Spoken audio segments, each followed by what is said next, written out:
எப்ப நான் சொல்ல சொல்ல கேட்காம என் பேச்ச மீறி உன் அண்ணன் வீட்டுக்கு போனியோ, இனி இந்த வீட்டுல உனக்கு இடம் இல்ல, வெளியே போ.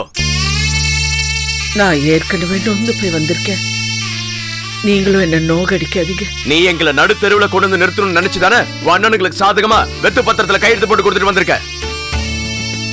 அதனால தான் நானே இப்ப நடு தெருவுல வந்து நிக்கிறேன். வெனை விதிச்சவங்க வெனை தானே இருப்பாங்க. இங்க பாருங்க, நீங்க சொல்ல சொல்ல கேட்காம அந்த வீட்டுல காலடி எடுத்து வச்சவங்க பொண்டாட்டி இனிமே இந்த வீட்டுல காலடி வைக்க கூடாது. அத சொல்றதுக்கு நீ யாரு? உடம்பு உழைப்பே இல்லாம ஓசில உட்கார்ந்து சாப்பிடுற நீயும் அக்காவும் அக்கா புடிச்சனும் உங்க யாருக்கும் என்கிட்ட பேசுறதுக்கு யோகிதை இல்ல. இங்க பாருங்க, அம்மா இல்லாத குறை உனக்கு தெரியக்கூடாதுங்கிற ஒரே காரணத்துக்காக தான் நானும் அக்காவும் இந்த வீட்டுல இருக்கோம். எப்போ உங்க பொண்டாட்டி இவ்வளவு கேவலமா பேசிட்டாங்களோ அதுக்கப்புறம் நாங்க இந்த வீட்டுல இருக்க மாட்டோம். நீ சும்மா இருமா.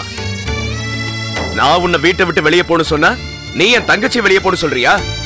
நான் ஒன்னும் அண்ணன் தம்பிங்க மாதிரி ஈவருக்கு இல்லாதவன் கிடையாது. இது பாரு, நான் உயிரோட இருக்கிற வரைக்கும் என் தங்கச்சிங்க ஏன் கூட தான் இருப்பாங்க. நீ முதல்ல வெளியே போ. வெளியே போங்கறல்ல.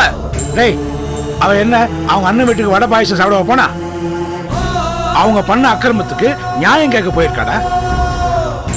ஏன்னா போற இடத்துல என்னாச்சு ஏதாச்சுன்னு யாராவது ஒருத்தர் கேட்டீங்களாடா? அதெல்லாம் கேட்காம அவ வந்த உடனே போங்கிறீங்களே, அவ எங்கடா போவா? இது உங்களுக்கே நியாயமா இருக்காடா? சித்தப்பா, நீ கொஞ்சம் வாயை மூடு. ஆமாண்டா, உங்களுக்கு ஒரு பிரச்சனைன்னா நான் அங்க எங்க ஓடணும். நான் நியாயம் பேசினா வாயை மூடணுமா? ஓடா. அப்போ அண்ணா சொல்ல சொல்ல கேட்காம இவங்க போறது மட்டும் நியாயமா?